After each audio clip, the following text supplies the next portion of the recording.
Então, bem-vindos ao CinePet. Hoje o CinePet, para quem é novo aqui, a gente não está exibindo os filmes, a gente está fazendo a discussão dos filmes, que presencialmente a gente conseguia assistir, né, e fazer a discussão, mas por ser virtual a gente não conseguia disponibilizar, então a gente vai direto para a discussão e para falar dos nossos convidados. Hoje a gente tem duas convidadas, que é a professora Ivana Lima, que é do Departamento de História, né? Ela é doutoranda pela Universidade Federal Fluminense e trabalha nas áreas de escravidão, pós-emancipação, estudo de linguagens. Ela também é pesquisadora da Fundação Casa de Rui Barbosa, né? E professora do Departamento de História na graduação e pós-graduação.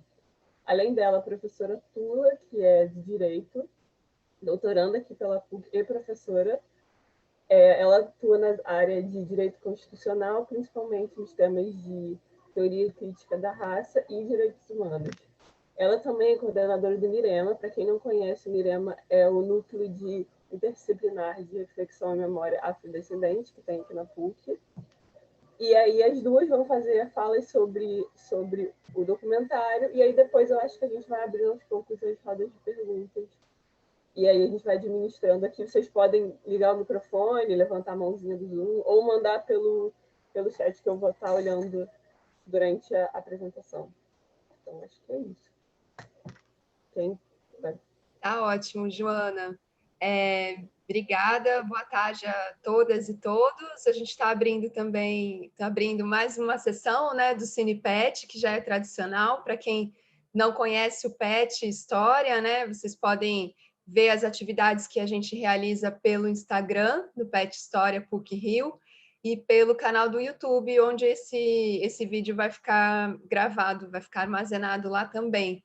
E bem-vindos todos, e que a gente tenha aí uma boa tarde de discussão. Passar a palavra, então, para a Ivana. Tá, boa tarde, gente. Fico muito feliz de estar aqui com vocês hoje, né? Nesse programa tão importante que é o PET, né? Todos os programas que incentivam, estimulam a formação de professores, pesquisadores, né? Um programa de excelência. E estou licenciada da PUC, né, há um tempo, e é isso. Fico muito feliz de ver os alunos que eu já conheci, outros que eu não conheço ainda, minhas colegas tão queridas e admiradas. Então, gente, preparei aqui algumas reflexões que me suscitaram esse filme. Foi um filme que eu vi não tem muito tempo, eu não conhecia, era um daqueles filmes assim, eu falei, nossa, como eu não conhecia esse filme ainda. Eu já tinha ouvido falar, mas não tinha, né, registrado a importância dele, né? E sou uma fã também do Eduardo Coutinho. Nós estávamos até falando, né, inicialmente, como eu acho que é realmente um material dele, um cinema que traz uma reflexão tão importante sobre a nossa formação, a nossa história, né, a nossa sociedade. Também uso muitos filmes do Eduardo Coutinho para dar aula de história, né, fazendo aí leituras. E em relação ao filme, né, eu queria comentar um aspecto que seria como esse filme fala, né, quando a gente pensa a experiência de africanos escravizados nas Américas, né, africanos e seus descendentes, como esse filme a gente pode pensá-lo em torno dessas artes da linguagem, né, como essa capacidade, né, de gerar e de produzir artes da linguagem nesses grupos, nessa população escravizada no Brasil e posteriormente também, lógico, né, no período do pós-abolição.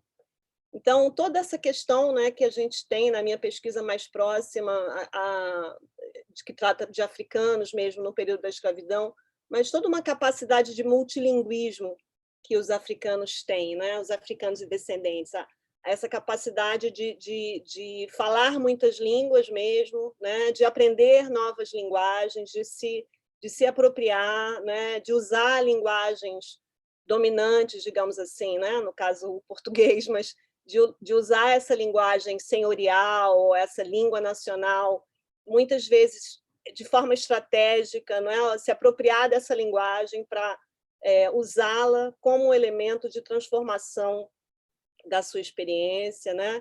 E, lógico, como um elemento de reflexão também, né? De simbolização sobre essa experiência.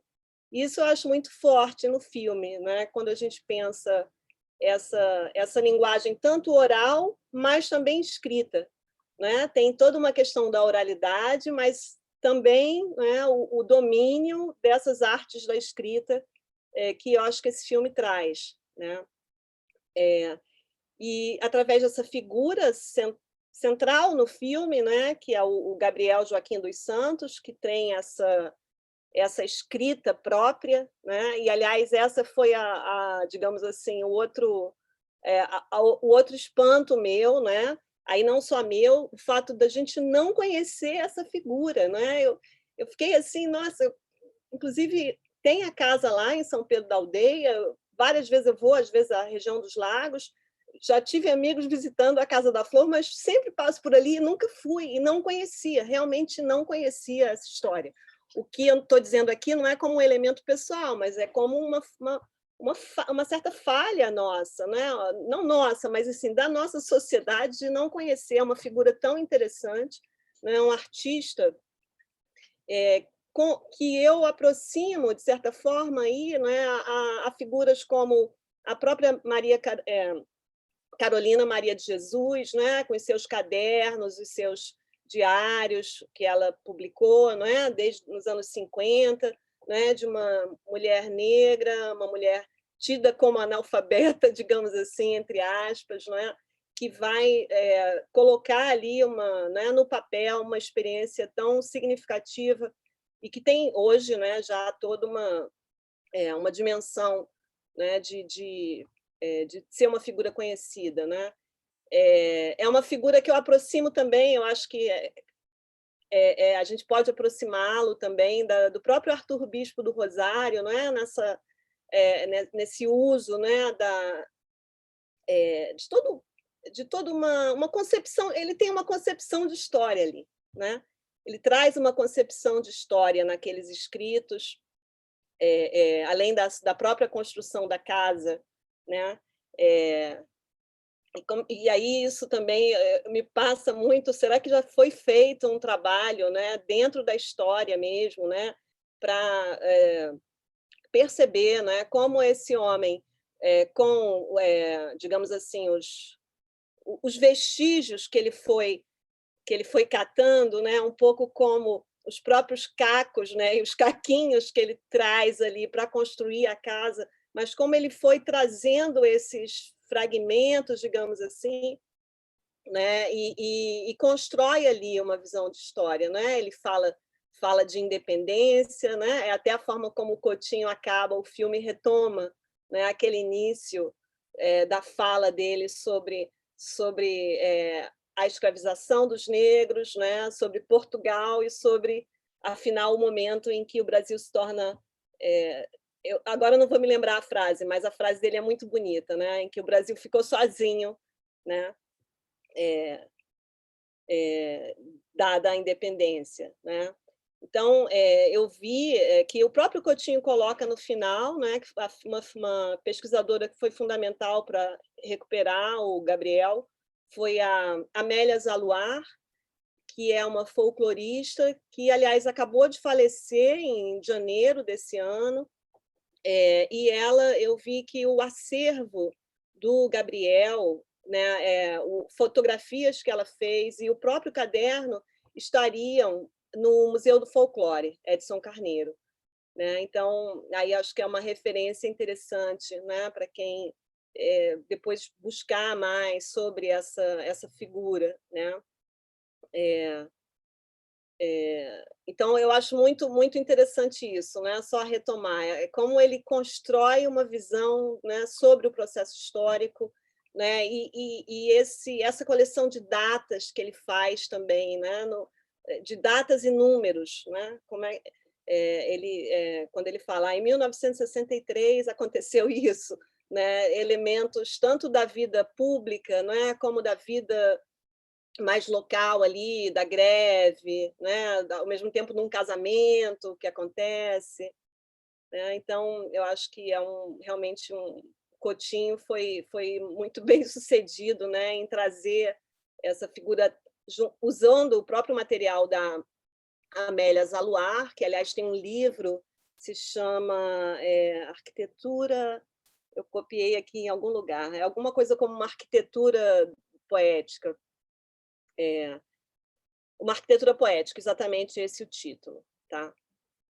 Uma outra, mudando um pouquinho, mas ainda nesse campo aí das artes da linguagem, né? São tantas figuras ali, todas muito significativas, mas eu queria falar dessa, né? Que é a Mãe Beata, de Iemanjá, que é uma figura, inclusive, que já teve na PUC, né? Ela participou de um projeto que foi o mapeamento das comunidades de terreiro, ela foi uma das conselheiras do projeto, né? Que é uma mulher também que escreveu livros, né? Ela tem vários livros publicados, que traz ali, né, aquela memória da escravidão, que ela recupera da avó dela, né? Que eu acho que é um momento também, o que ela fala ali é uma imagem, né? Uma memória muito forte que ela traz.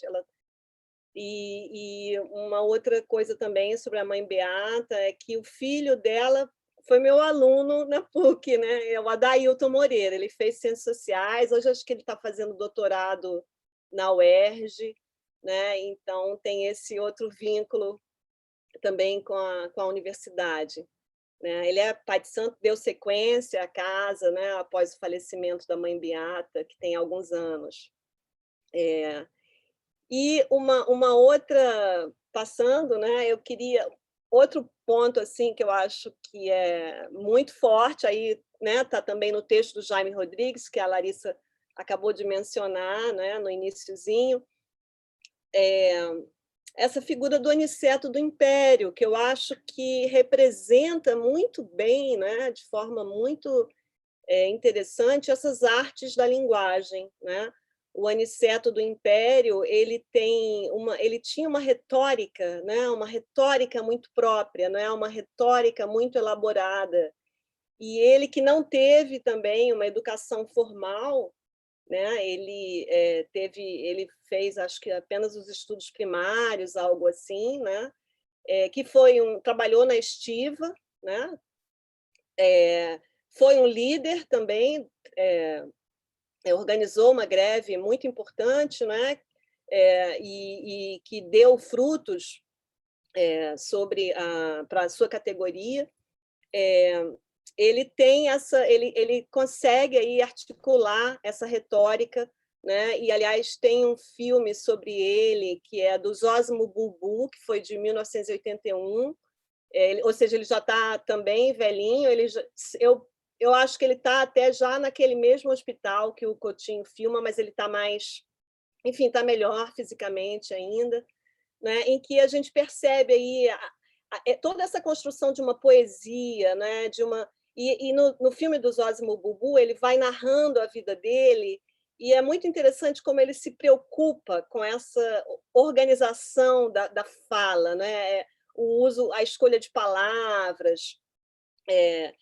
E o Aniceto, né, além de ser importante para a escola de samba Império do Serrano, né, ele tem toda a produção que eu acho que nesse campo da linguagem, né, nesse campo artístico, que são os partidos altos, ou partidos altos, não sei como é que seria o plural, né, mas aquele tipo de musicalidade, né, de manifestação musical composta por refrões que se repetem, né, mas de toda uma parte de um verso que é feito improvisado, né? São versos de improviso que vão ser feitos ali no meio da roda de samba, no campo também aí do desafio, né? Dos desafios dele jogar um enigma, jogar uma charada, né? E o público, ou o público não, mas os sambistas ali entre si, né?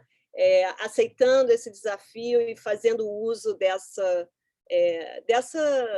simbolização, né, sobre a vida, sobre a experiência, e eu acho que é uma figura também assim dessas que me chamam muita atenção, né? Porque eu acho que é um caminho, né, para a gente evitar uma folclorização, né, que hoje em dia está bem menos presente, né, mas uma folclorização ainda em relação às culturas negras no Brasil, né, e claro, eu vou parar por aqui porque tem Tula ainda para falar, né? O filme é muito rico, né? Eu acho que isso que eu falei das artes da linguagem, logicamente a gente vê muito também ali em alguns dos meninos que são entrevistados ali na FEBEM, né?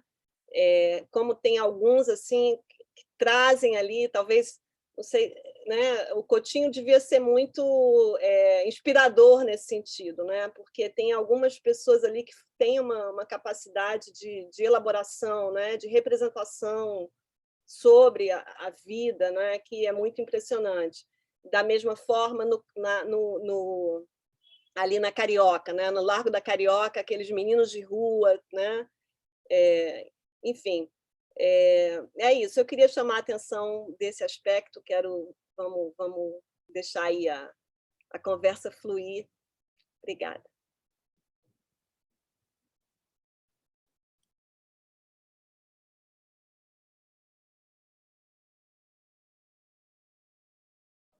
Joana, não sei se não sabia se ia falar.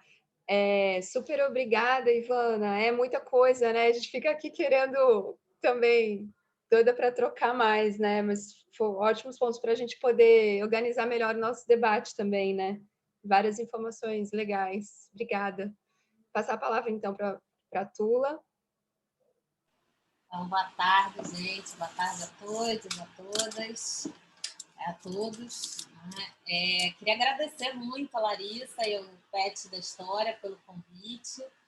Estou junto com o Francisco lá com o Pet do Direito. A gente fica tentando fazer vocês se juntarem mais, a gente também, né, Larissa? Se juntar mais nessas iniciativas. Às vezes dá, às vezes não dá, com a pandemia no meio, aí mesmo que piorou. Mas a gente está aqui nessa renovação permanente da possibilidade de a gente, enfim, não só fortalecer, né, os PETs como um todo, mas os PETs dentro da PUC, a nossa própria troca e possibilidade de construção de pesquisas conjuntas. Enfim, muito feliz de estar aqui junto com vocês, nesse espaço, porque eu sei que a gente fica um pouco, às vezes, até enchendo o saco, forçando a relação, porque a gente acha que ela é importante, a gente precisa forçar essa relação. A gente tem tudo para a relação fluir, só falta o quê? Né? A gente botar isso no fluxo.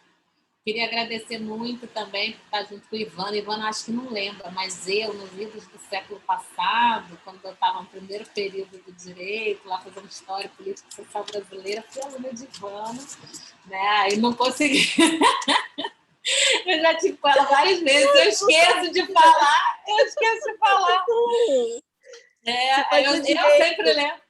Eu sempre lembro, mas eu sempre esqueço. Todas as vezes que eu tive com você, depois eu esquecia de falar isso. Eu falei, não posso. As turmas eram muito grandes. São ainda muito grandes. O pessoal reclama muito. Não, no século passado. Século passado é muito tempo, gente. Não dá para levar também, não. É muita gente. E é isso, assim, só para a gente falar um pouco dessas redes, dessas construções, porque isso faz parte, né? Acho que a presença e as conversas entre direito e história são sempre muito importantes, cada vez mais, né? Então, eu queria um pouco fazer essa referência a Ivana e um pouco, em nome disso, agradecer uma série de aportes, de insumos, de coisas que a gente tenta fazer algum uso, né, para tentar articular as coisas, contextualizar as coisas, acho que isso faz sentido. Aí sobre o filme é muita coisa mesmo, né? Eu também não conheci o filme antes, confesso, fui ver um pouco em função do convite de vocês. E não queria ter visto uma única vez, porque eu acho que esse é um filme para a gente ver mais de uma vez, né? Claro que cada momento da vida a gente vê coisas distintas, mas eu queria ter conseguido ver mais de uma vez para essa nossa conversa de hoje, mas não consegui.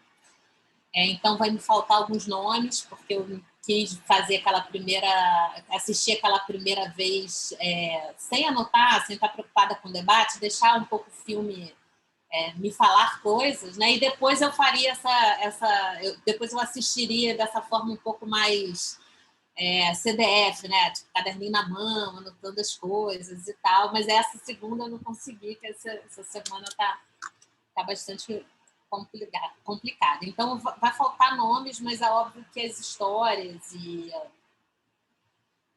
elas são muito marcantes, então, enfim, todo mundo vai, de alguma maneira, saber de quem a gente está falando. Se vocês lembrarem os nomes, por favor, vocês me falem, que aí a gente vai colocando para costurar. E uma das coisas que me chamou a atenção logo no início é que o filme é um pouco feito naquele contexto de centenário de abolição, né? E pelo que as informações primeiras são colocadas, é um pouco que o investimento da narrativa oficial desse centenário da abolição. Pelo menos me transpareceu que o filme traria um pouco de um reconhecimento de que, através das lentes do Coutinho, a gente poderia ter acesso a essa narrativa sobre esse centenário. E por que isso já me botou em alerta logo no início, né? E eu não quis anotar as coisas, que é para não ficar procurando, deixar ver o que o Coutinho ia me dizendo, né? Porque quando começa assim, eu já me tomo um negócio, né? Já dou o corpo já dá uma repelida um pouco no filme, porque eu me lembro de toda a disputa política que foi em torno da narrativa que seria a narrativa do centenário da abolição, né? Então, eu comecei imediatamente, quando vi essas primeiras informações, que eu acho que não são nem narradas, eu acho que são as informações ainda escritas, né, nas legendas, não tenho certeza e tal. O corpo já repeliu de primeira e eu fiquei, caramba, mas espera aí. E aí eu comecei a lembrar os discursos do Sarney, né, dizendo que tipo de narrativa seria possível, né, de acontecer naqueles anos de 1988. Eu comecei a lembrar de todas as articulações que começaram a se fortalecer nesse momento imediatamente pós-constituinte, para virada um pouco da chave da disputa política, porque a gente vinha até a Constituinte 87, 88 numa agenda muito de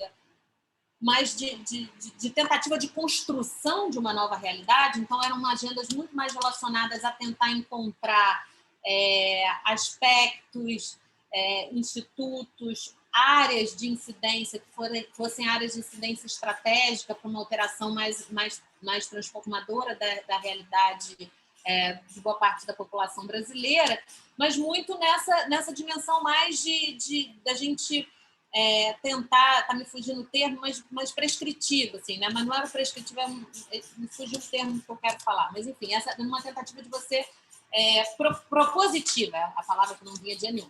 A gente vinha nesse movimento, né, de 86, mais ou menos, até 88, até a promulgação da Constituição de 88, nessa construção política muito mais propositiva, né?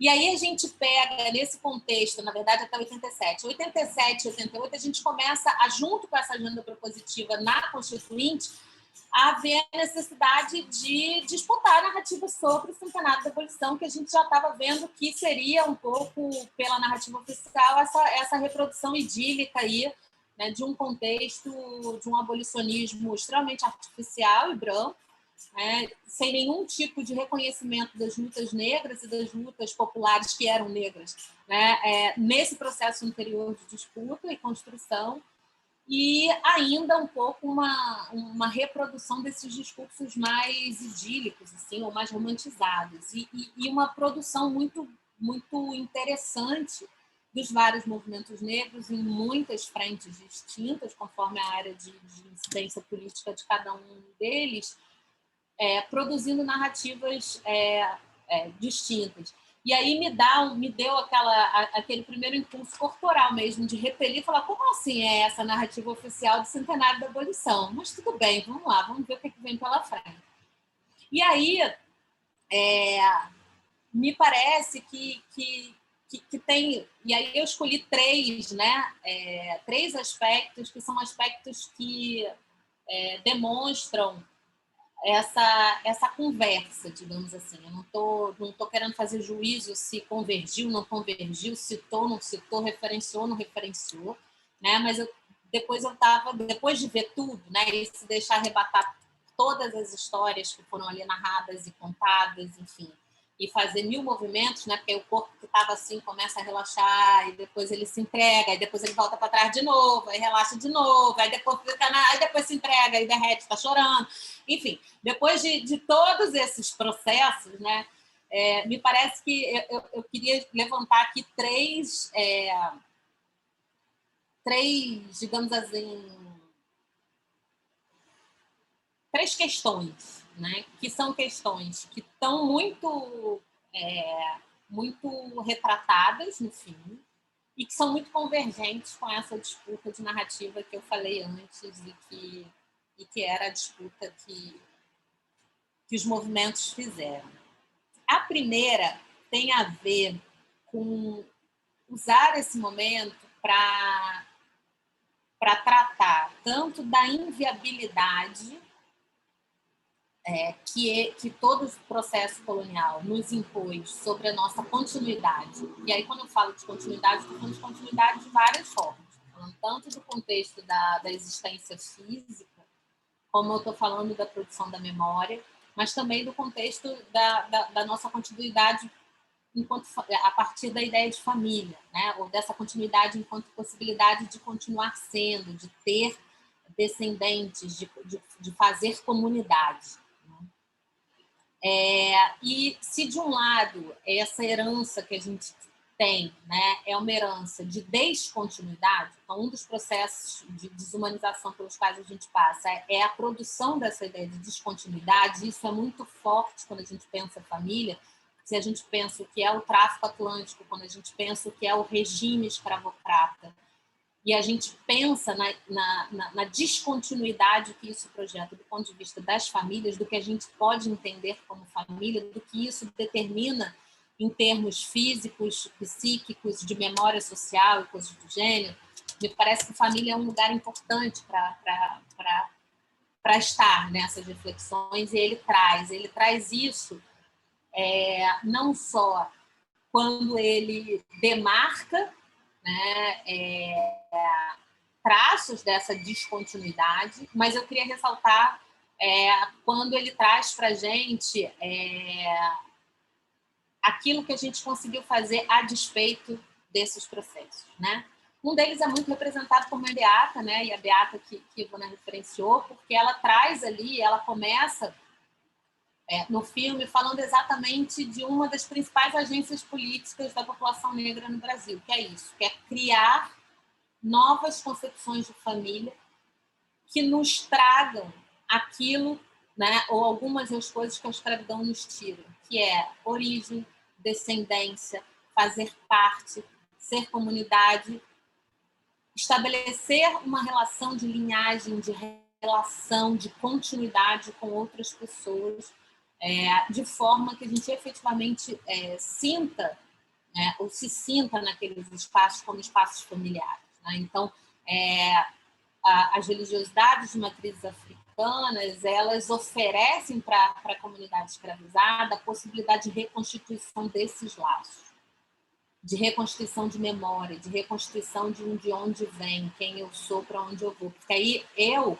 né, que hoje posso não saber, por exame de DNA, exatamente de qual região, né, do continente africano os meus ascendentes saíram, eu tenho origem, eu tenho linhagem, porque as famílias de terreiro nos oferecem isso, né? A gente passa a ter casas matrizes, a gente passa a ter vô de santo, mãe de santo, pai de santo, irmão de santo, famílias de santo que se articulam, né? que agem de maneira também correlata, e isso nos coloca no mundo, nos possibilita estar no mundo com laços que o processo escravista nos retira, né? E que são absolutamente fundamentais para lidar com as fraturas que o racismo nos impõe, né? Então, se a gente consegue minimamente realinhar o esqueleto fraturado pelo racismo, um dos aspectos que mais atua nesse processo de estabelecer uns pinos importantes para esse alinhamento, né, ocorrer, se dá nessa formação de laços institucionais, digamos assim, primários, né? Se a gente pensar na instituição da família ou dessas famílias, que seguem regras, portanto, muito distintas daquelas regras das famílias que não são possíveis para nós.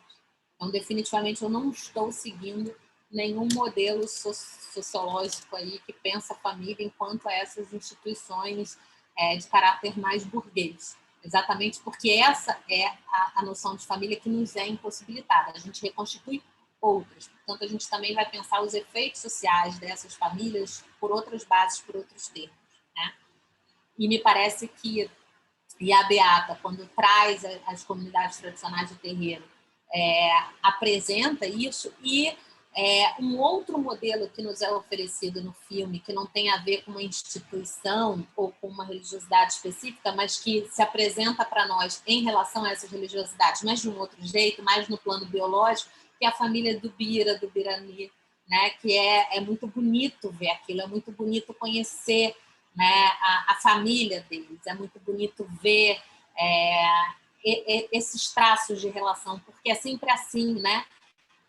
Pelas narrativas oficiais, o sujeito negro é o sujeito sem história, é o sujeito sem laço, é aqueles que aparecem quase como uma entidade, né, nos lugares. Eles não têm lastro, né? Eles não têm relação, eles não têm história, eles estão ali servindo a história de alguém, né? Servindo a contação de enredos que não lhe dizem respeito, que ele está ali como um acessório importante, porque é um acessório que segura, que faz mover uma série de maquinarias, mas que não tem uma história em si. Ou quando tem essa história não é tratada, não é veiculada, não é falada, e se é veiculada, ela não é interessante, ela não registra, né? Então, trazer essa possibilidade do que foi criado politicamente, principalmente por mulheres negras, que são as Yalorixás, né?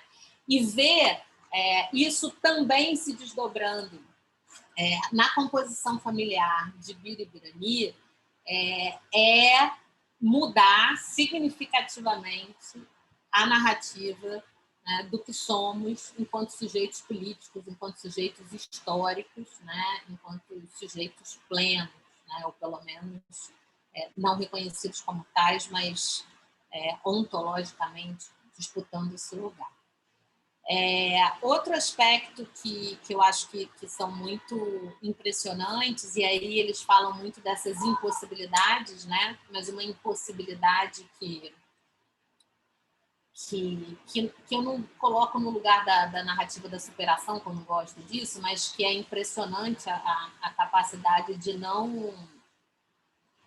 lutar permanentemente contra a redução, né, de si, que o racismo nos impõe, que é de uma senhora maravilhosa, que eu acabei não anotando o nome na hora, mas que é aquela que diz para gente que está no quintal de casa, né, e que diz para gente que vendeu, para cuidar dos filhos, ela vendeu tudo que tinha, né, até ela mesma, tudo que ela tinha, inclusive ela mesma, né, e que apesar de todos os processos de violência que a gente começa a ver ali, o momento em que casa, como não casa, como era a relação, a dureza na criação dos filhos, o tipo de trabalho ou de precarização, né, da vida e do trabalho que ela nos relata, ela continua até hoje alimentando a possibilidade de cantar a vida, né? Ela queria ter sido cantora o tempo inteiro, né? E a despeito de tudo e de todos, ela ainda alimenta a possibilidade, já idosa, já cansada, já violada de várias formas, ela disputa permanentemente a possibilidade de cantar a vida, porque ela não se reduz a essa imagem que todo esse sistema de opressão faz dela. Então, ainda que ela arque com os ônus desproporcionais que tudo isso projeta sobre a vida dela e de seus filhos, ela não se reduz a esse lugar, né? Ela ainda canta a vida e ela termina o vídeo dela, o vídeo cantando, canta pra cacete, né? Quando tá cantando, não sei se é um bolero, sei lá que ela canta no início, até o louvor, que ela termina cantando um louvor, né? Então, é alguém que nos tira de novo, né, do lugar por conta disso, e que nos oferece uma série de ensinamentos que também estavam diretamente relacionados às disputas sobre as narrativas do centenário da abolição. E um outro, que é aquele senhor de 120 anos, né, que testemunhou a abolição formal. É impossível não parar ali, né? Eu acho que, pelo menos do ponto de vista da imagem, da representação, quem melhor representava para mim o racismo eram as obras da Rosana Paulino. E obviamente, não estou abrindo mão das obras da Rosana, mas fisicamente aquele senhor, né? Ele tem uma representação muito viva, né? Muito concreta e encarnada dos efeitos do racismo e da continuidade da escravidão, né? Da vida póstuma da escravidão, como a Saidiya Hartman gosta de dizer. Por tudo, né? A gente sabe que, inclusive, aquela dificuldade de locomoção que ele tem é fruto de traumas e de porradas não curadas, né? Todas elas evitáveis, né? Nenhuma daquela não é uma deficiência de locomoção natural ou biológica, ou que ele já tenha nascido com a congênita, né? Aquilo é fruto da riqueza de algumas pessoas. Né?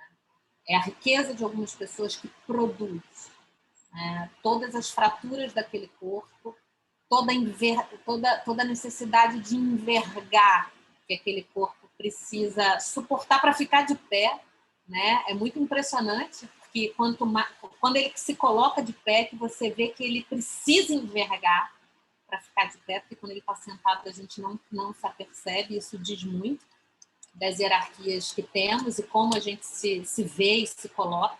E ele insiste, ele fica, e é um envergado diferente, não é um envergado é um outro tipo de envergamento, né? Que não é envergadura nesse caso, acho que é envergamento, não sei se eu estou falando o português correto. E que é isso, né? São 120 anos de absoluta descontinuidade, porque ele é aquele sujeito sem laços, né? Ele está ali na casa de alguém para quem ele trabalha os 120 anos. A gente está reclamando da reforma da Previdência do Michel Temer. Claro que a gente está reclamando da reforma da Previdência do Michel Temer, não sou eu que não vou reclamar disso. Agora, a gente está falando com alguém que está com 120 anos trabalhando, porque se não trabalhar aos 120 anos, não tem onde estar, nem o que comer. Né? Isso é importante a gente ter em mente. Então, é aquela figura muito representativa dessas múltiplas descontinuidades e dessa necessidade permanente de estar a serviço como garantia de subsistência. Porque não há outro caminho, não há outra possibilidade. E, ao mesmo tempo, muito rico, né? Muito sábio, né? Com uma voz serena, chega a ser terno. E aí é outro tapa nos cornos, né? Porque é muito insurgente, né, gente? Conseguir ser terno diante de 120 anos desse tipo de existência, definitivamente, é algo aí para a gente colocar num lugar de reflexão muito cuidadoso, e que queria um pouco recuperar esses 3 aspectos para a gente continuar conversando, que foram aqueles que, pelo menos naquele momento, que não foi tão de caderninho na mão, né, que eu deixei um pouco a coisa arrebatar, foram os que um pouco me organizaram, né? Depois daquele final que você fala, bom, e agora o que é que eu faço com tudo isso, né? Não tem aquele momento. Então, esses 3 eram aqueles que martelavam, não saíam, que eu não conseguia lidar, não conseguia elaborar. E aí eu trouxe para quê? Para dividir com vocês, né? Eu não vou lidar com isso sozinha. Vocês me deram esse presente, agora vocês vão ter que me ajudar a lidar com isso.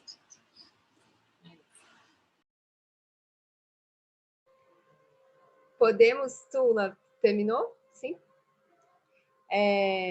Podemos, então, abrir, né, para os comentários, para possíveis perguntas, enfim, fiquem à vontade, é uma roda de conversa mesmo, né, o CinePet, e é isso, então vamos abrir aí para ouvi-los. Eu tenho uma pergunta, inclusive, acho que a Amanda também tinha, só que ela tá com... Eu vou ler aqui daqui a pouco, dela, eu vou achar, porque ela acho que eu não consigo falar. Então, uma coisa que me chamou muita atenção, E aí, com a fala da Tula, eu lembrei disso, é que desde todos os personagens têm um impacto muito grande das religiões de matriz africana, quase todos os personagens, nas várias histórias, né? E quase todos eles, desde o Gabriel, que começa narrando, até Benedita, eles passam por uma conversão, né? Quase todos eles se tornaram protestantes, aí, enfim, diferentes vertentes do protestantismo, mas todos eles viraram cristãos. E é engraçado porque essa figura de família, né, essa versão de família continua mesmo após a mudança de religião, né? Então, isso é uma coisa que me chamou a atenção na fala da Tula. E eu também, uma coisa que seria legal falar um pouco sobre a Benedita, que aparece no final, que eu acho que ela é uma figura muito importante. A gente fala muito pouco dela, então, se puder falar um pouco sobre a Benedita. E eu vou procurar a pergunta da Amanda, e aí eu já falo daqui a pouco. Nossa, a entrevista com a Bené é sensacional, né? É um dos pontos altos mesmo do documentário, né? Ela ali super novinha e aquele momento que ela discutindo com o marido ali, tensionando, né, com o marido, tipo, não, achei muito, ela é perfeita. Ela fala, não, eu sou perfeita porque eu sou igual a ele, né? Assim, que ele tá, na verdade, somos iguais. Eu tô colocando em pé de igualdade a relação, né? Muito bom, excelente. Não sei se vocês querem comentar.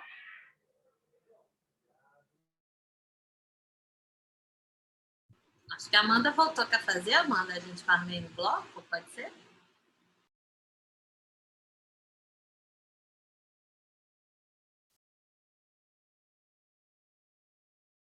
Amanda não pode falar aí? Acho que ela está com problema no microfone. Pela leitura labial, ela disse que não consegue falar. Eu só entendi isso.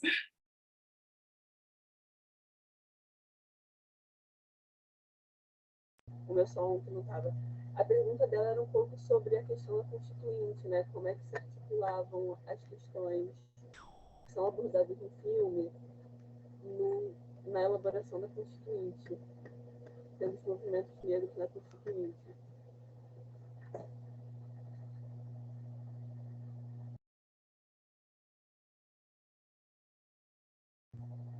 Pera, agora estão me ouvindo? É porque eu falei.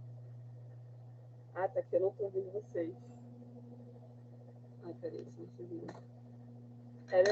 A pergunta dela era sobre. Deixa eu abrir aqui. Era sobre a Constituinte, como é que essas questões que aparecem no filme são articuladas pelo movimento negro durante a 88, né, a Constituição. Era mais ou menos isso que eu queria perguntar.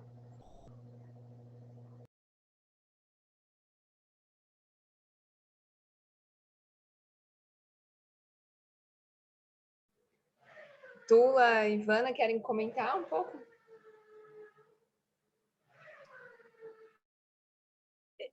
Sobre a Benedita, eu não tenho grande coisa a dizer. Não, enfim, bom, sobre a Constituinte, eu vou deixar a Tula falar. Depois, se tiver alguma coisa, eu posso complementar, mas...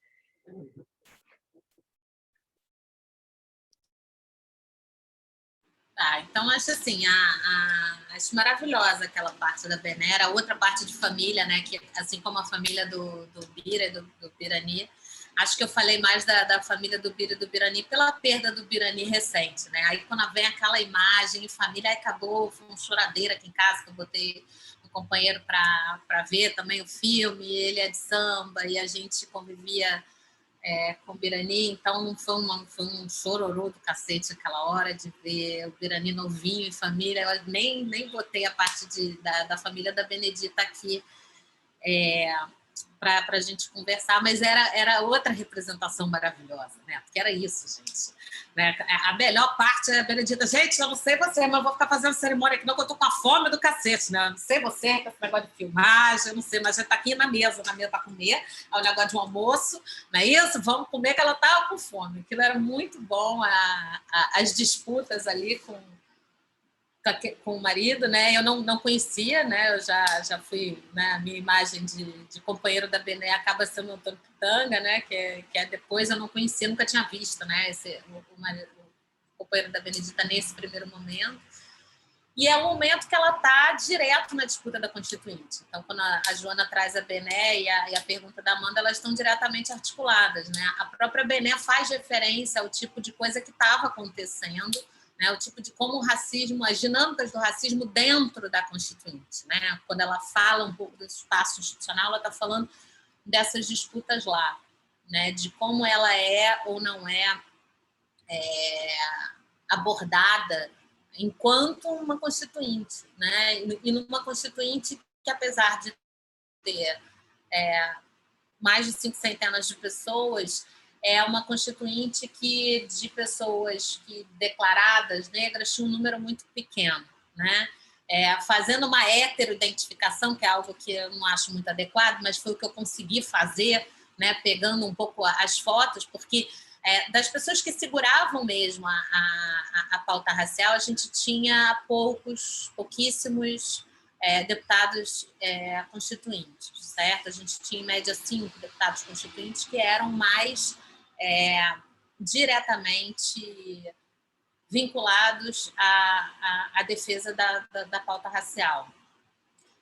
Mas a gente olhando, mas eu fui olhar as fotografias, né? E aí eu cheguei a 13, tá? Mas não confio no número de 13, porque é isso, né? Eu não sei se ali eu forcei a barra para mais ou para menos, até porque a qualidade das fotos não era muito grande, porque eu não vi fotos...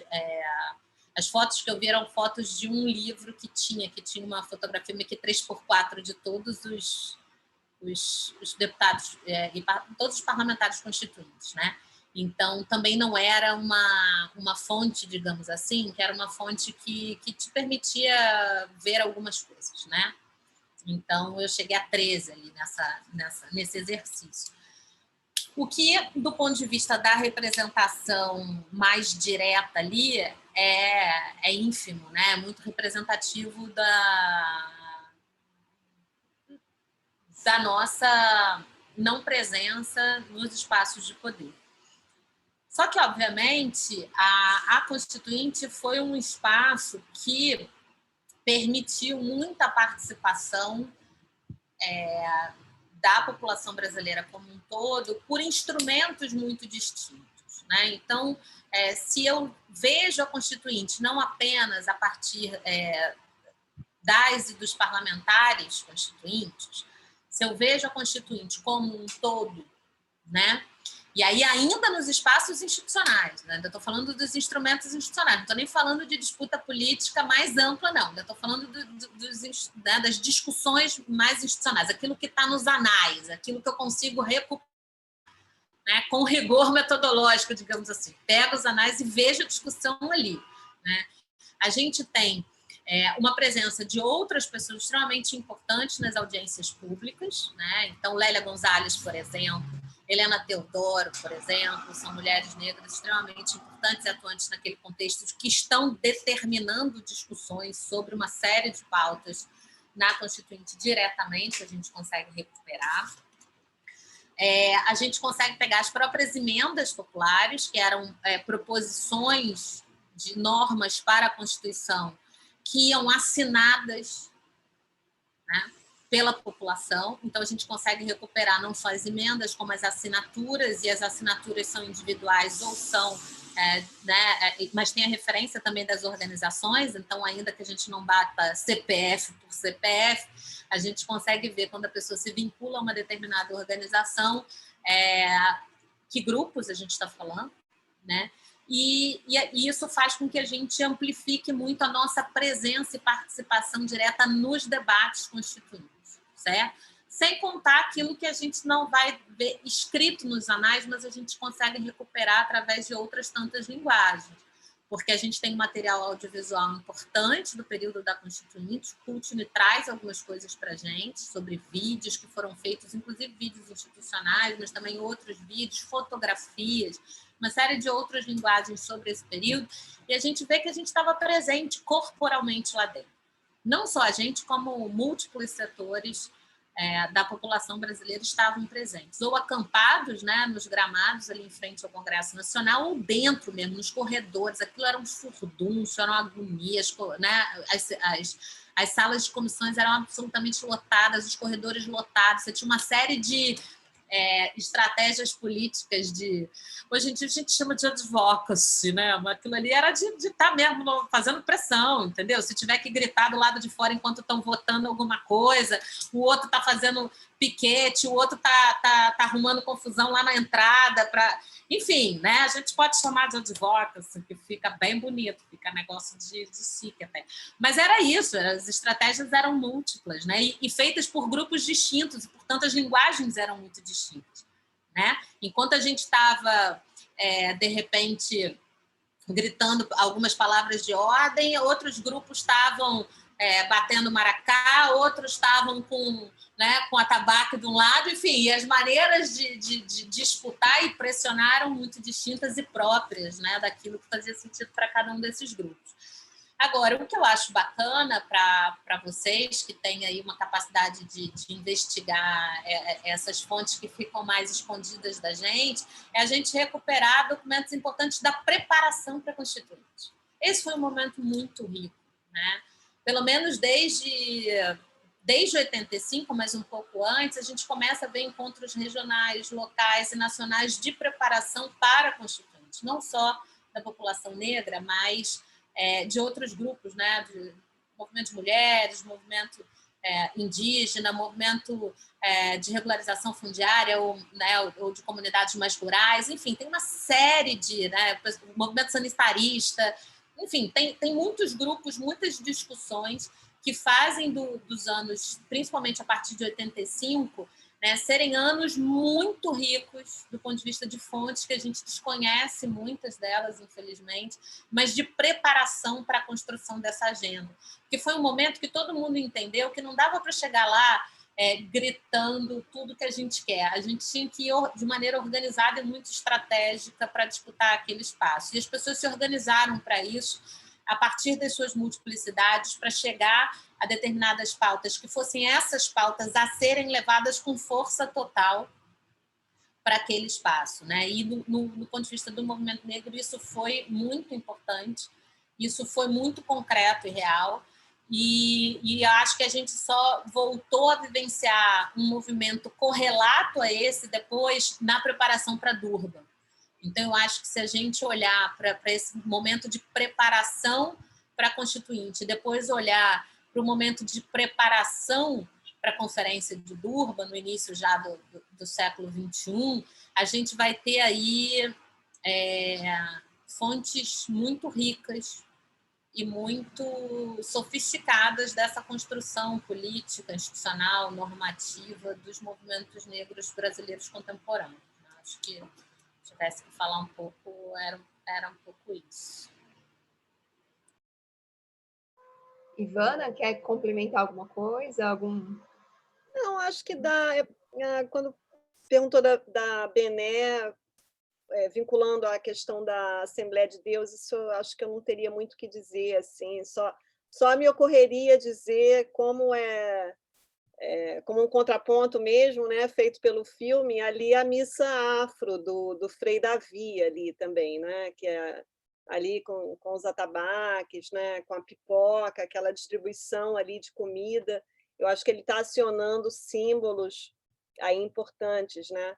E independente enfim, eu acho que isso talvez seja suficiente do que eu gostaria de dizer em relação a isso. Nada, absolutamente nada contra, né, as opções de formação de comunidades religiosas em torno, né, das igrejas, como, por exemplo, a Benedita, né, faz parte, mas eu acho que também seria inegável, né, que a gente tem hoje um movimento muito grave mesmo, né, de intolerância religiosa, de ataques sistemáticos e de violência física a várias comunidades de terreiro. E é lógico que isso não estou dizendo que logicamente são alguns setores, né, alguns grupos que acabam se articulando também com uma parte, né, de algumas igrejas, e que isso eu acho muito lamentável no sentido de impor, né, uma determinada lógica para as religiosidades e em detrimento de outras, né? Mas na questão da Bené, eu acho que foi legal também, que eu lembrei que o filme, quando ela fala ali com a Márcia Kubitschek, né, aquilo ali é muito forte também, né, quando ela fala que a Márcia, que nem a mãe, né, nem a Sara, nem a Márcia não tinham a menor ideia de quem ela era. Aquilo ali eu acho que é um ponto muito forte, né, e que remete para a importância do trabalho doméstico na construção desse racismo, né, como esse racismo cotidiano, estrutural, ele vai sendo cozido, né, e tecido ali nesse trabalho doméstico. E me lembrei da parte das meninas também, né, daquela instituição em que todas as meninas dizem isso. Eu vim de Minas trabalhar, né, na casa da mulher, mas ela me tratava mal e eu fugi, né? Depois aquela moça um pouquinho mais velha, né, do que essa primeira que fala, que tem, aliás, é um outro exemplo dessas artes da linguagem, né, da elaboração, da capacidade, né, do empenho em falar do que ela está vivendo ali, em que ela fala muito claramente que ela não tinha folga, né, que ela não recebia nenhum salário, que eu acho que é um ponto forte aí também do filme, né? E para a gente refletir, né? Eu acho que a Tula colocou muito bem, né, essas disputas de narrativa aí nesse momento, né, em torno do centenário da abolição. E eu lembrei também que nesse filme do Zósimo Bulbul sobre o Aniceto do Império, ele aparece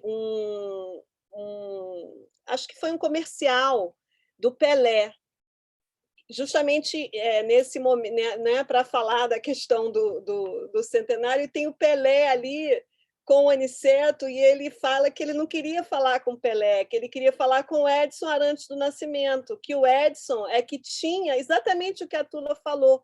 Esse Edson, ele tinha ali, ele é que tinha uma ancestralidade, ele que estava ali em função de sua família, né, de sua linhagem, do que já tinha sido vivido antes. E o Pelé não, o Pelé é o negócio do futebol, que ele até chama de esporte bretão, né?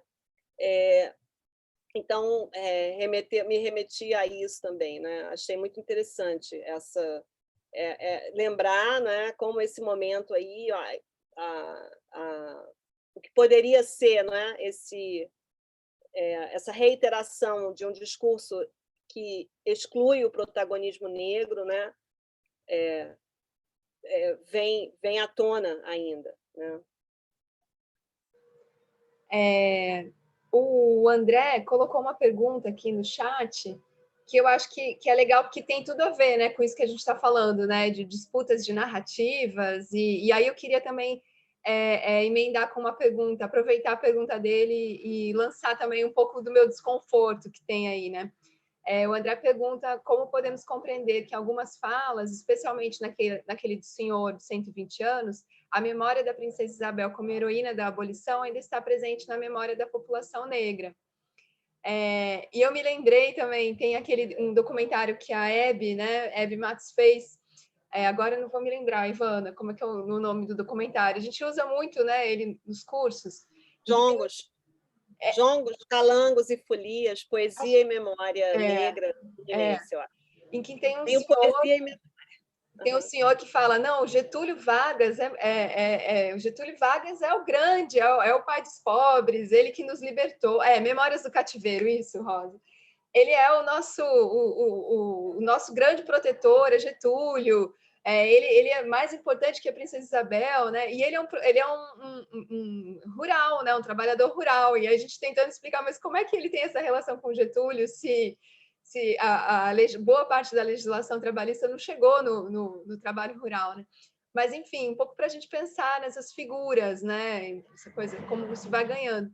Mas acho que é importante essa pergunta do André e me conecta com um pouco desse meu desconforto, que eu não sei se vocês sentiram isso, o que vocês acham?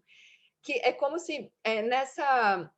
Embora não seja uma história linear, né, que ele conta, mas, enfim, a gente está pensando ali, né, numa longa duração, por conta do centenário, eu fico um pouco com essa impressão que ele pegou, assim, a primeira parte do documentário é um pouco nisso que corre um pouco nisso que a Tula falou, né? Uma coisa assim, é a religião, né? É a música e a religião como um fio condutor. E é como se eu tenho um certo incômodo com essa coisa assim, que a política ela entra na segunda parte, né? E ali em 88. Então é como se não... Entende? Assim, como eles são sujeitos, né? Ele projeta esses personagens, que acho que é o dom do Coutinho como documentarista de provocar esses personagens, né? Eles aparecem ali como sujeitos, né? O tempo todo. Mas, de certa forma, é um pouco assim, como se a política ela aparece na Bené, né? Mais especificamente, né? A política no sujeito desse sujeito político, né? Não sei, fiquei um pouco com essa impressão, assim, se talvez fosse um pouco pelas opções que ele tomou, né, na construção narrativa, de enfatizar mais a questão da religiosidade, da música, do samba na primeira parte, depois... Não sei, vocês tiveram essa impressão? Não sei.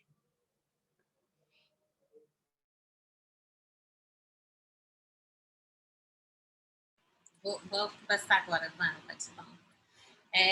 Não, eu não tive muito isso não, mas aí pode ser também o meu olhar, né? Eu acho que eu tive a felicidade de ser tenho, né? A felicidade de ser do Leão de Araru, então, enfim, ter a Beata como uma das principais formadoras da minha personalidade significa também ver política em tudo, né?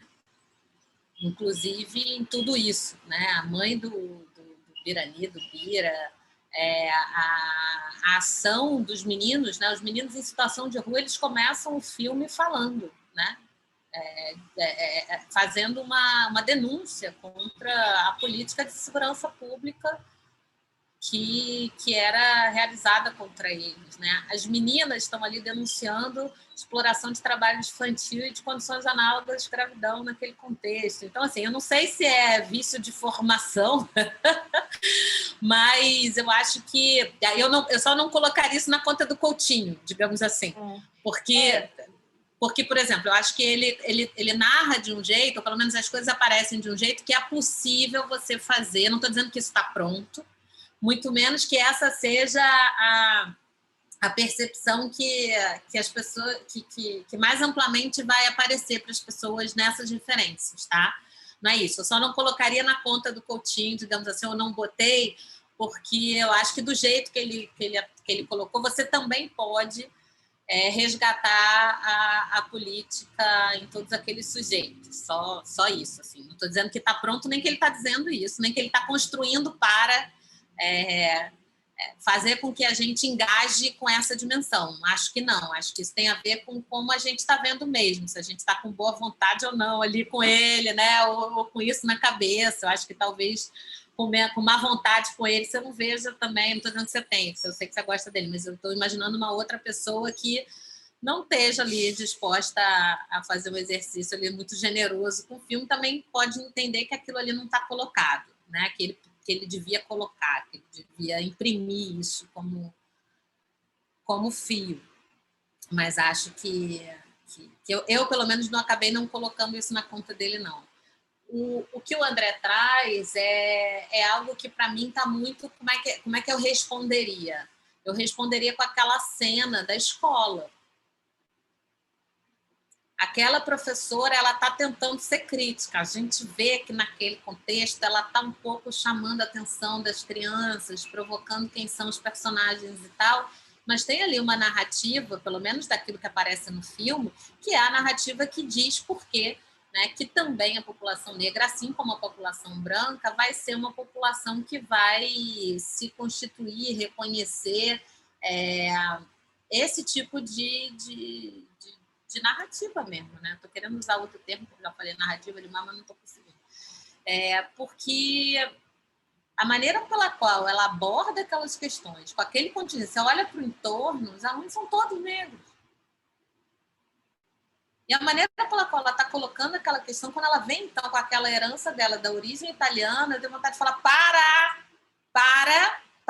agora, por favor, né?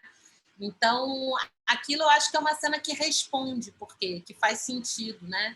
E também o fato de que é isso, é uma pessoa que a pessoa que está como representação concreta do regime dessa escravidão póstuma muito ali, né? muito direta e muito encarnada como ele, é uma pessoa que definitivamente não poderia ter outro discurso, me parece, sabe?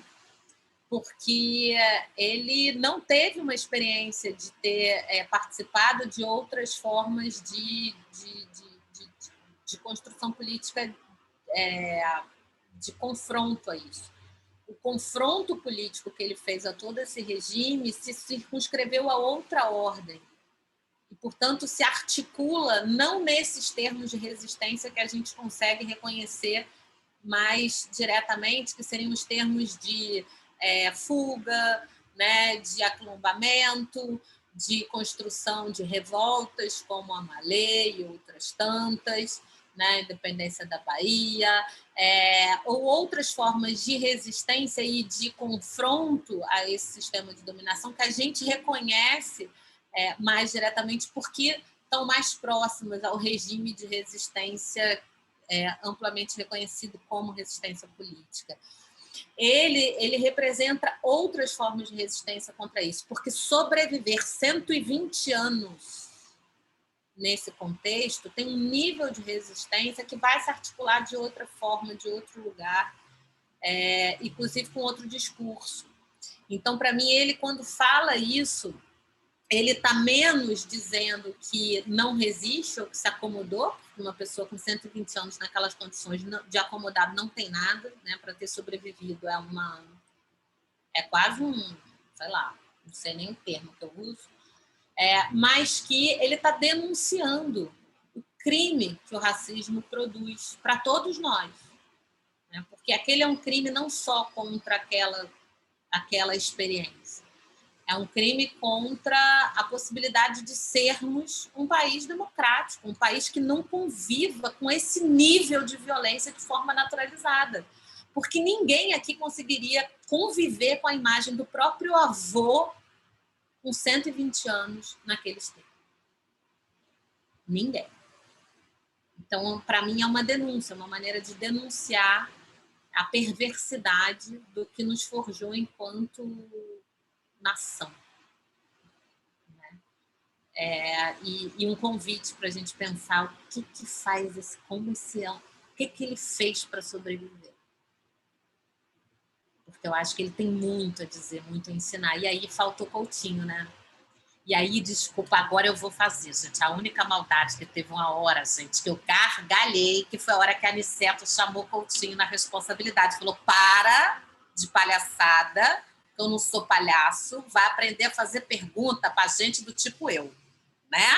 E aí é maravilhoso, porque é isso, nessas horas faltou Coutinho, faltou saber perguntar, faltou saber o que perguntar, porque definitivamente aquele era um senhor que tinha muita coisa para dizer para a gente sobre como sobreviver enquanto, não só a população negra, mas a população brasileira como um todo, naquele momento centenário da abolição. Mas faltou, por quê? Porque o Coutinho também, de alguma forma, ele acabou ali assumindo que ele também, ele incorpora muito mais essa narrativa da princesa Isabel como heroína do que ele talvez gostaria de reconhecer, né? Porque tinha como refazer ou puxar outras coisas, né? E eu só jogou na conta dele isso pelo que ele fez com a Aniceto.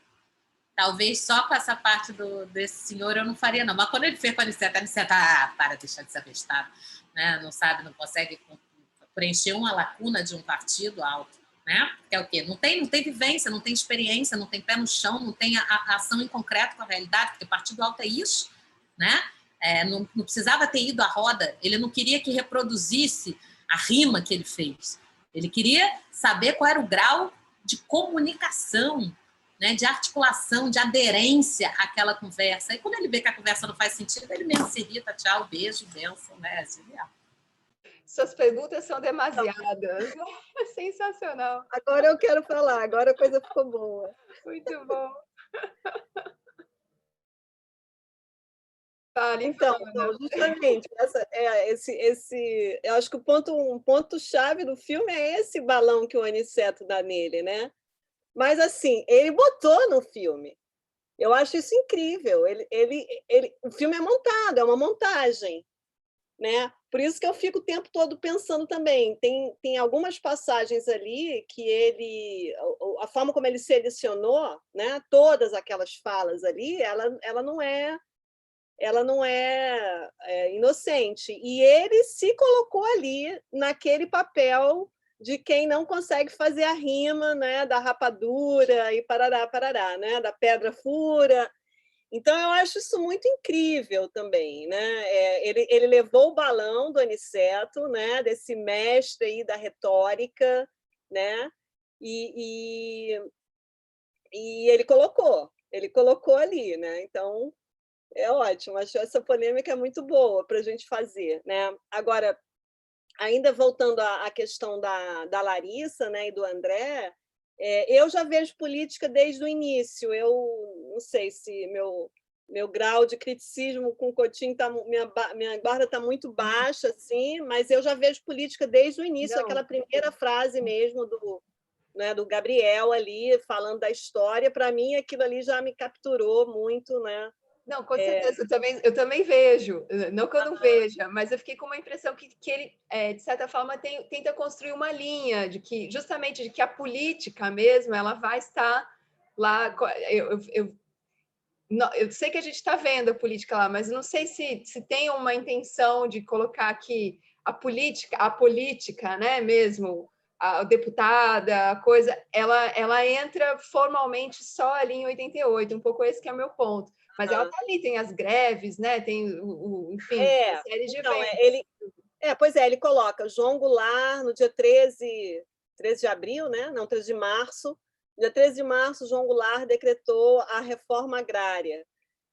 Os que não obedecerem serão detidos. Sei lá, tem fala assim, uma frase assim, né? Do Gabriel. E depois, quando ele vai falando também do Castelo Branco, ali na fala do Gabriel mesmo, né? E aí até um filme pega a música, né? A trilha do filme pega uma coisa de uma marcha, né? De uma temática militar assim, né? Na trilha, né? Que eu reparei também, né? Mas eu entendi o seu ponto, né? Como é que ele vai falar da política no sentido mais formal, né? Formalizado.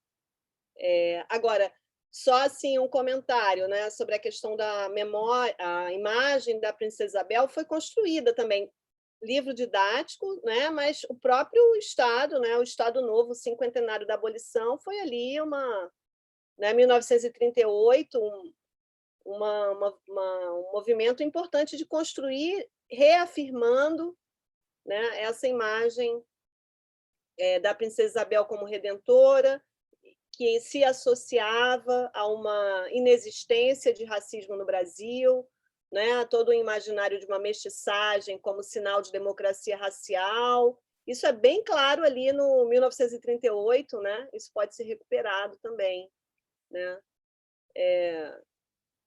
Enfim. E eu acho que tem ali acho que tem vários discursos ali sobre o papel da Princesa Isabel, quase como nossa recente polêmica entre a Vila Isabel, a escola de samba, Vila Isabel, até está o Ariel aí, né? Estava, não sei se está ainda, mas porque uma vez eu dei, né, em Brasil Império, Brasil 2, a gente ficou discutindo isso, né? Os impasses aí da visão de história que a escola de samba, uma escola tão importante, né? Uma bateria super nota 10, com uma história incrível, vai falar aquilo tudo ali sobre a Princesa Isabel, né? Junto com, no mesmo ano do Samba da Mangueira, né? Que tem toda a tematização sobre história, né? Histórias para ninar gente grande, né? Mas eu acho que o filme, se a gente fosse buscar, tem diferentes imagens sobre a Princesa Isabel, né? Porque, se não me engano, tem um menino, um daqueles rapazes ali, daqueles jovens não sei não me lembro agora se é o da escola ou se é o da Funabem ou Febem, que tem uma outra narrativa sobre a abolição, né? Muito legal. E isso que a Tula falou também é muito importante, né? Que o fato deles reconhecerem a Princesa Isabel como a libertadora dos escravos não tira, não esvazia ele como sujeito político, né? São muitas as resistências, né? Enfim, muito, muito bacana. E eu fiquei pensando também, né, nessa coisa do depoimento, que o Coutinho, né, os filmes dele, os documentários dele são aulas de história oral para a gente, né, assim, então a gente tem muito, né, o que discutir com ele sobre isso. E como ele preza, né, Ivana, essa coisa na montagem do documentário, como ele preza essa ideia do imprevisto, né? Como ele faz questão de querer demonstrar o imprevisto, né? Que ele está construindo o roteiro ali no fazer, né? Da filmagem. E isso foi uma coisa muito cara para ele. Quem não assistiu Cabra Marcado para Morrer, ele foi muito criticado, né? No Cabra Marcado para Morrer, por essa ideia de tentar, de transparecer que ele está tentando manipular, né? Ali a coisa que ele finge o imprevisto, né, nos encontros, né, com a Elizabeth Teixeira e tal. Então, eu achei interessante ele deixar, né, expor essa coisa dele. Fica ali, ele não sabe como lidar, né, com aquele depoimento. E é fantástico porque, ao fazer isso, ele também deixa revelar ainda mais a força, né, do Aniceto, né? Isso é muito, muito legal, assim. E aí eu me lembrei, tem esse documentário que a gente já discutiu aqui no Cinepet, do Santa Mata, que ele está entrevistando os moradores, né, do morro, e aí tem um que chega assim, senta, né, para dar entrevista, aí o morador fala: vocês não vão, aqui não é para fazer RG, você veio aqui, eu vim aqui para fazer um RG, que eu estou buscando trabalho. Aí o Coutinho fala: não, a gente vai te entrevistar, mas a gente não faz RG. Ele: então tá bom, então vou embora. E o Coutinho deixa isso, né, no documentário. Enfim, acho que é uma estratégia dele, né, justamente de reforçar esse imprevisto. Mas, enfim, gente, a gente está aqui no finalzinho aqui do nosso encontro. Não sei se tem alguma pergunta aí, alguma derradeira ou um comentário.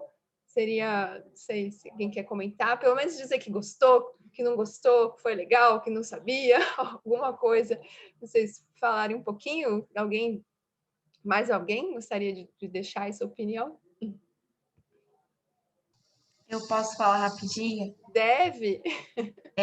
Eu também não conhecia, assim, e eu achei muito legal, principalmente a fala das crianças, assim, tanto do pessoal da escola quanto da FEBEM e os meninos que, né, estavam em situação de rua. Eu achei, assim, perfeito.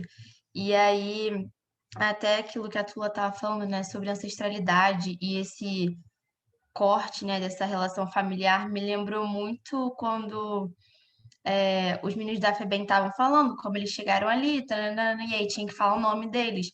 E aí um deles falou: todo mundo que chega aqui, eu não lembro a circunstância direita, acho que era sem família, tipo, foi meio largado aqui, assim, recebe o nome e aí o sobrenome Silva. Não sei, assim, eu fiz um paralelo na minha cabeça, né? Porque, de certa forma, eles não sabem nada da família deles, eles só recebem um nome qualquer ali que, não sei, assim, eu fiquei muito sensibilizada nessa hora. E uma outra hora também, que é na escola, e aí, né, esse contexto da professora com os alunos, e aí pergunta assim, quem eram os escravizados, os escravos, né? Aí a menina fala, os mestiços. Aí ele, tipo, quem eram os mestiços? Ela, os cafusos. Aí ela começa a explicar, assim, E aí depois perguntam para ela, mas e você é o quê? Aí ela para, assim, começa a pensar, ela, Cafusa. E aí deu para perceber que aquilo fez uma confusão na cabeça dela, sabe? Que ela meio que se reconheceu numa situação. Não sei, eu achei muito curioso também, que aquilo marcou ela. Ela ficou tipo, caraca, eu sou Cafusa, sabe? Foi, não sei, foram duas cenas, assim, que eu achei muito boas, assim, no documentário, né?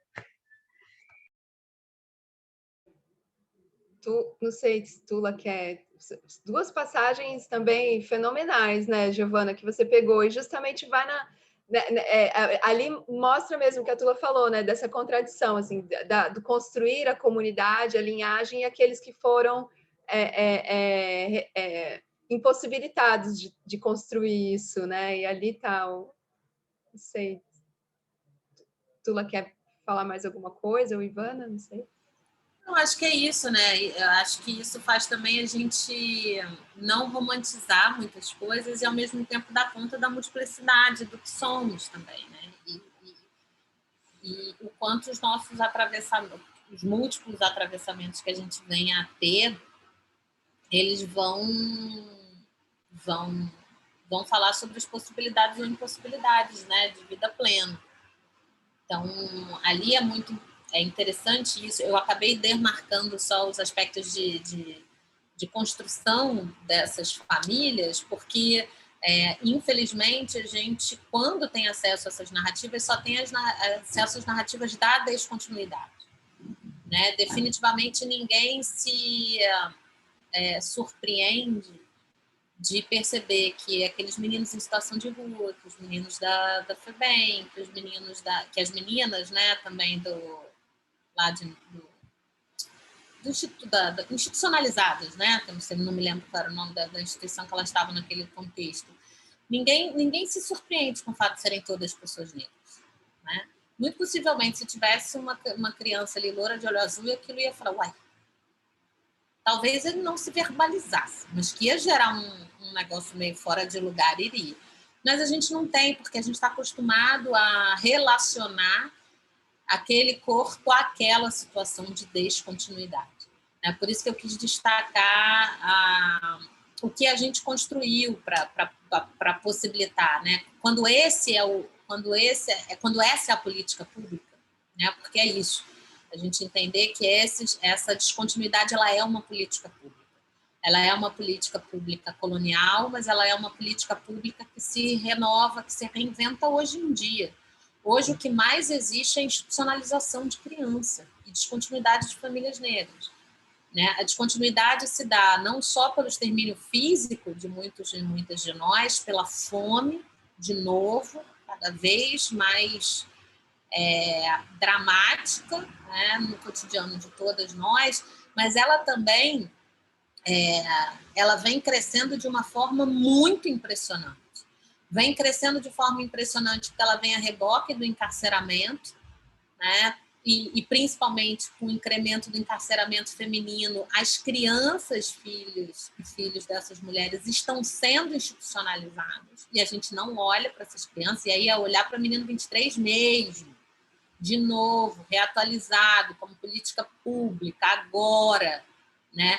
Olhar o que o proselitismo no âmbito dos conselhos tutelares tem produzido de institucionalização e de rompimento de laços familiares para muitas crianças negras também, se a gente pegar a dimensão do racismo religioso que Ivana ressaltou.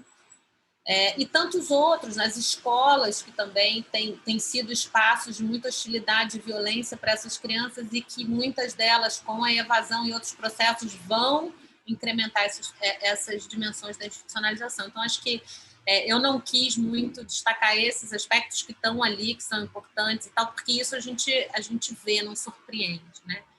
Mas a gente vê menos. E aí eu vi, por isso que eu não destaquei muito o Bira e o Birani como músicos, mas a família, a constituição de famílias que entram na casa da gente, que podem fazer com que a gente perceba aquela construção de laços de outro lugar, menos dos músicos, menos o cacique de Ramos e mais usar o fato do cacique de Ramos estar nas nossas casas para a gente entender ou se perceber de alguma forma como algo em relação àquela constituição familiar, né? E que isso faz toda a diferença, né? Você permitir que as famílias negras se constituam e se mantenham faz muita diferença na vida de todo mundo, não só na vida dessas pessoas que serão diretamente afetadas por isso, mas na vida da sociedade brasileira como um todo. Nas nossas experiências de construção política, de construção de democracia. Faz diferença da vida de todo mundo. Não por acaso essa é uma tecnologia tão utilizada, né? E cada vez mais utilizada. Porque quando a gente inviabiliza isso de cara, né? Você dificulta muito o processo para todo mundo.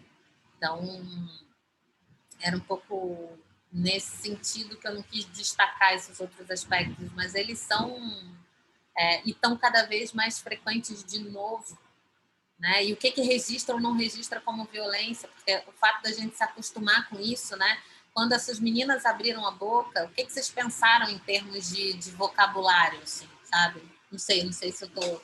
Talvez vocês não tenham pensado, que historiadores estão olhando outras coisas ali, mas se fosse numa turma de direito, o que eles estão pensando quando elas estão falando? Não sei se as pessoas estão pensando em tráfico de pessoas, se elas estão falando de exploração de trabalho. Talvez falem outra coisa. Né? Por que não registra isso desse lugar? Por que quando a gente vai falar de tráfico de pessoas, a gente está pensando em outras coisas? Né? A gente não para ver esses corpos nesse processo. Né? Então, era um pouco isso, né? E as crianças são efetivamente, Giovana tem toda a razão. Impressionante como tá tudo ali, né? E tá ali sem mediação, né? Porque criança é isso, né? Fala sem mediação, bota tudo mesmo, esfrega mesmo na cara a mediocridade da sociedade brasileira, né? A fragilidade dos pactos políticos que produzimos, né? E a gente está falando de 88, né? A gente não está falando de 1988, a gente está falando de um período anterior. Então, definitivamente, ali elas estão dizendo...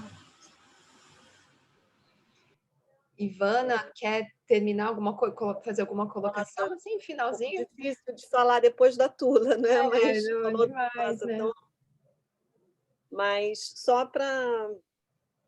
era só porque a gente acabou não falando também aqui, eu acho, da marcha, né? Aquela marcha, da marcha que foi a marcha... até o filme fala a marcha dos negros contra a farsa da abolição, né? E tem que foi incrível, né? Nossa, e eu estudei no IFIX. Eu fico sempre me perguntando, eu vejo o filme e falo, e quando eu já tomei consciência, enfim, tomei consciência não, conhecimento dessa marcha, né? Assim, nos últimos anos, assim, eu falei, gente, onde é que eu estava? Eu estudava ali, né? Exatamente ali. Reconhecendo, estou aqui reconhecendo mesmo, né? Não, enfim, essa ausência ali, né? Não só minha, né? Mas eu até vi um estudante, um colega do IFIX, eu vi ali no filme, mas da sociologia. Mas a marcha acho que foi um episódio muito significativo, né? Um movimento muito significativo. E tem, no finalzinho do filme, aparece o Januário Garcia, né? Aparece ele ali, nem aparece a câmera, ele aparece com uma bolsa, assim, a tiracolo, mas tem os registros dele da marcha, que é um material muito, muito interessante, assim, e eu já li também entrevistas do Januário, né? Que é esse fotógrafo, falando como foi... ele relata assim que ao mesmo tempo ele estava fotografando, mas ele estava na marcha, né? E como essa dupla perspectiva assim o moveu, né? De estar ali fazendo a marcha, mas também de querendo fotografar a marcha. E o filme tem uma foto dele, né?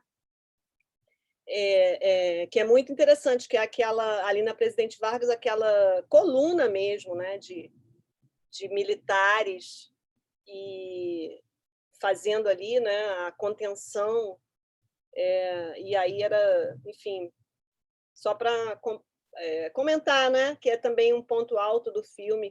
Agora, eu acho que essa cena também dos nomes, né, nossa, é muito forte aquilo, né? De eles perderem o nome, né? E bom, eu acho que a gente naturalmente remete para o que acontecia mesmo na escravização, no navio negreiro, né?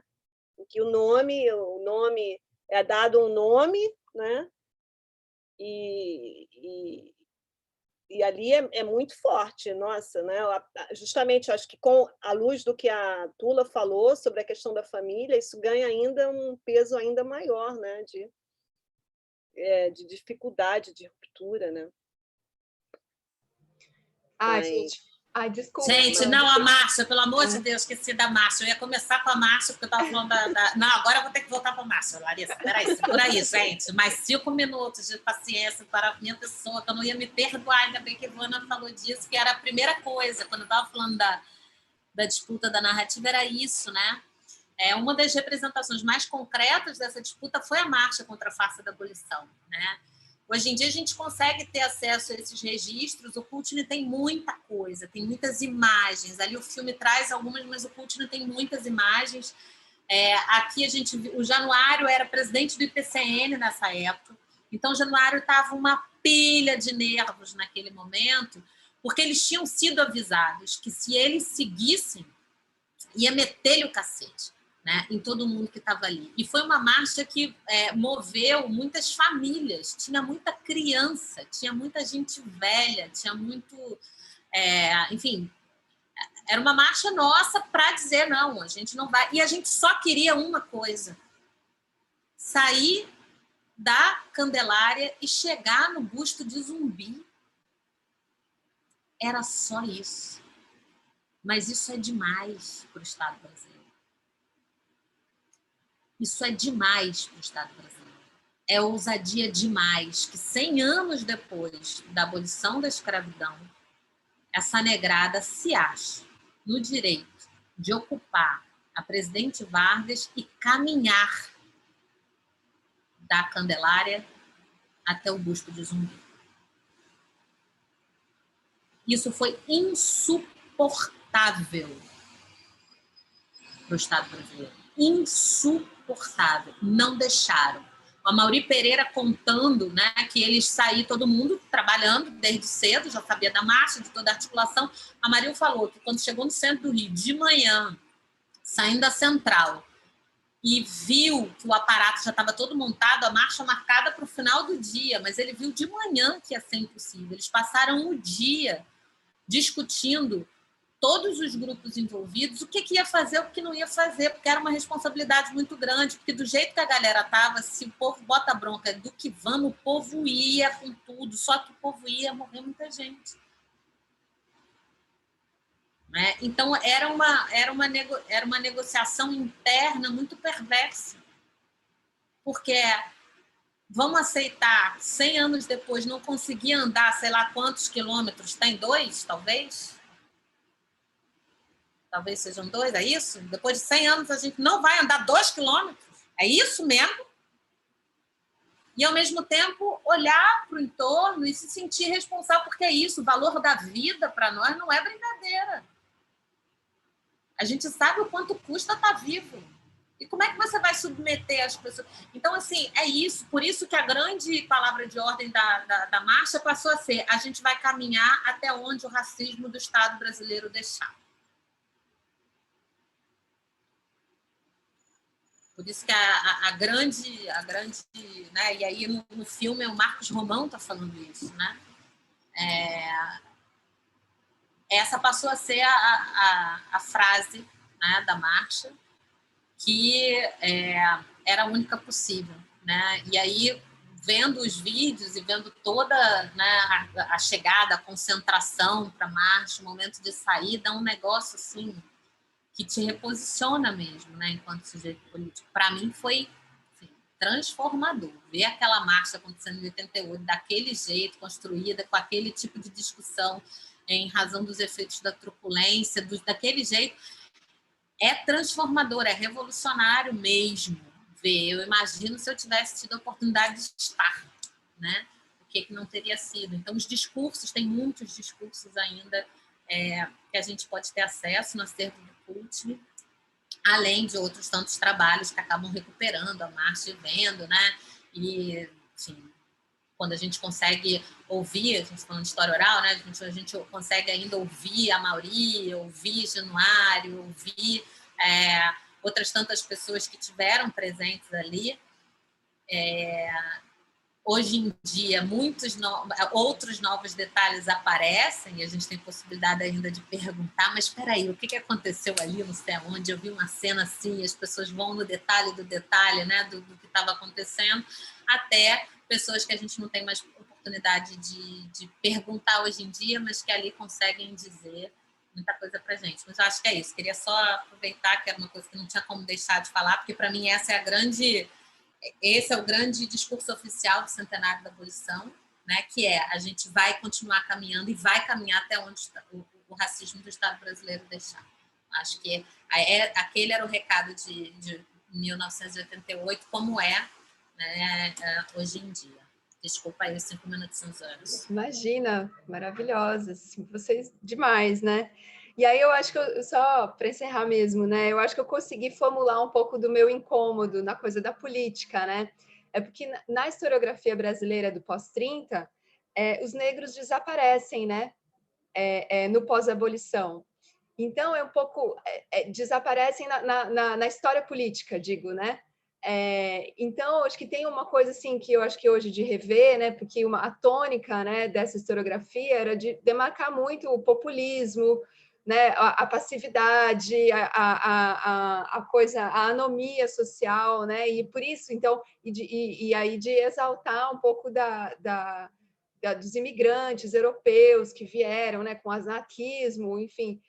E aí eu acho que parte do meu incômodo é um pouco isso, né, de que eles aparecem, né, na luta política em 88, mas hoje a gente tem pesquisas, né, que estão mostrando isso, desde as greves, mas em várias participações, né, de piquetes, onde os trabalhadores negros estavam muito presentes, né, e tirar um pouco dessa ideia.